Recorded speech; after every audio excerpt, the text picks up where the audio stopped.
क्या हम यह मान ले कि अमित शाह एक्सपोज हो गए?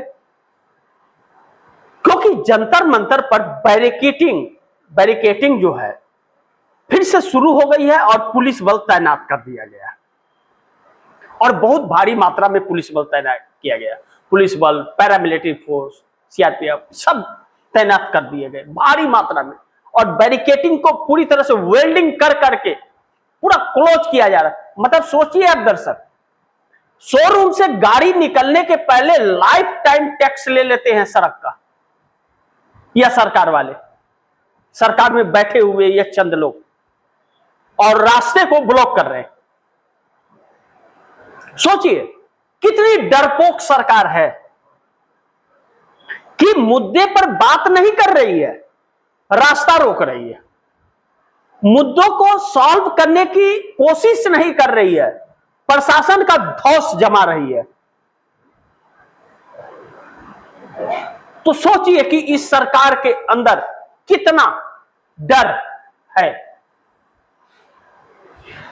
और एक डरपोक सरकार अगर हो तो वह देश क्या खाक चलाएगी, जो खुद की सुरक्षा में हमेशा परेशान हो। सरकार की सुरक्षा देश करती है और देश की समस्या का समाधान सरकार करती है, तो फोर्स को क्यों बीच में घुसेड़ रहा है? और यह प्रशासन जो है इस देश की जनता की नौकर है, इनके टैक्स के पैसे से उसे सैलरी इसलिए दी जाती है और इसलिए फोर्स का गठन हुआ है कि आम लोगों की समस्याओं का समाधान करना, उनको सिक्योरिटी पहुंचाना, यह प्रशासन का काम है। लेकिन यहां तो कमीशन खोरी चल रहा है, तानाशाही चल रही है। अब ऐसे में पुलिस बल तैनात किया जा रहा है, जंतर मंतर के अंदर बैरिकेटिंग अलग अलग तरीके से किया जा रहा है। लोकसभा में राहुल गांधी को रोका बोलने के लिए, तो राहुल गांधी ने प्रेस कॉन्फ्रेंस कर दिया और प्रेस कॉन्फ्रेंस करके लाठीचार्ज की बातें भी, पैलेट गन से लोग आहत हुए उसके भी, AK-47 जो चला बिहार के अंदर वह भी, लाठीचार्ज वह भी, करंट वाला लाठियां वह भी, कील वाला लाठियां वह भी, RSS के लोग वह भी, अज्ञात लोग वह भी, रिटायरमेंट वाले वह भी, सबका पोल खोल दिया तस्वीरों के साथ कि देख लो यह तस्वीरें, जवाब तो देना पड़ेगा और जवाबदेही लेना भी पड़ेगा, तो फिर इस्तीफे भी देने पड़ेंगे। आप बिना जवाबदेही के भाग जाओगे और देश ऐसे झेलता रहेगा, अब यह नहीं चलेगा। यानी कि प्रेस कॉन्फ्रेंस में बोल करके राहुल गांधी ने इस सरकार की बेचैनियां और तब बढ़ा दी कि कहा कि अमित शाह को जाना होगा, अमित शाह को जाना होगा, और राहुल ने इस्तीफा मांग लिया। अमित शाह पुलिस की बर्बरता को दिखा करके राहुल गांधी ने इस सरकार को एक बड़े संकट में डाल दिया है और इस सरकार के पास कोई रास्ता अब बचने का नहीं मिल रहा है। इसका मतलब धर्मेंद्र प्रधान के बाद अब गृह मंत्री अमित शाह का विकेट गिरेगा, यह तय माना जा रहा है। लेकिन यह भी विचार करना बहुत जरूरी है कि आखिरकार मोदी नहीं आ रहे हैं, शाह भी नहीं आ रहे हैं, जवाब मांगा जा रहा है अमित शाह से। लीडर ऑफ अपोजिशन ने खत लिख करके होम मिनिस्ट्री को यह सवाल पूछा था कि यह आदेश किसने दिया, और वह गृह मंत्री भाग रहे हैं।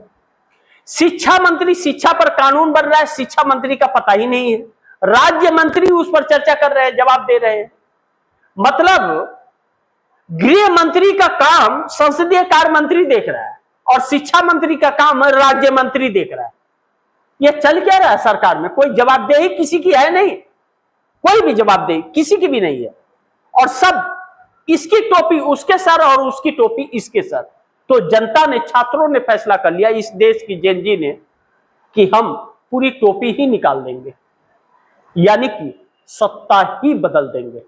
अब किसी एक मंत्री के इस्तीफे की बात नहीं होगी, अब सरकार को इस्तीफा देना पड़ेगा। और छात्रों ने जंतर मंतर पर, ऐसा के लोगों ने, नेहा बोरा, इन लोगों ने प्रदर्शन करके इस सरकार को चुनौती दे दी है कि अभी भी वक्त है, अपने वादे को पूरा कर दो, वरना हम पूरे देश को कॉल करेंगे, नेशनल कॉल होगा आंदोलन का, फिर अपनी व्यवस्था कर लेना कि कैसे, कहां कहां कितना सुरक्षा आप पहुंचा सकते हो। और पुलिस प्रशासन कोई हवा नहीं है कि जो लील जाएगा। पैलेट गन चलाया है तो जवाब छात्र ही देंगे। और तानाशाहियां छोड़ो, जमीन पर आ जाओ, क्योंकि तुम्हारे पाखंड का भंडाफोड़ हो गया है। अब मोदी के लिए बहुत बड़ी मुश्किल आन खड़ी हो गई है।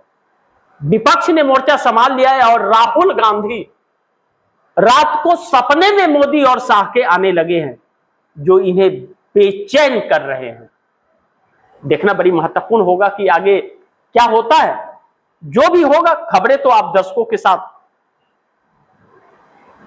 पास लाते ही रहूंगा, शेयर करते ही रहूंगा, लेकिन राहुल ने अमित शाह के इस्तीफा मांग करके और पुलिस की बर्बरता को दिखा करके इस सरकार को एक नए संकट में डाल दिया है। और विश्व में इस सरकार के जो डंका इस वक्त बज रहे हैं, वाकई न ऐसा प्रधानमंत्री कोई आया था हमारे देश में और न ही आगे कोई आएगा।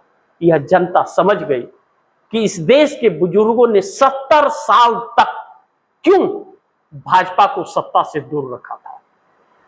बाकी आप दर्शक क्या सोचते हैं, आप दर्शकों की क्या राय है, क्या सुझाव है, कमेंट बॉक्स में जरूर दीजिएगा।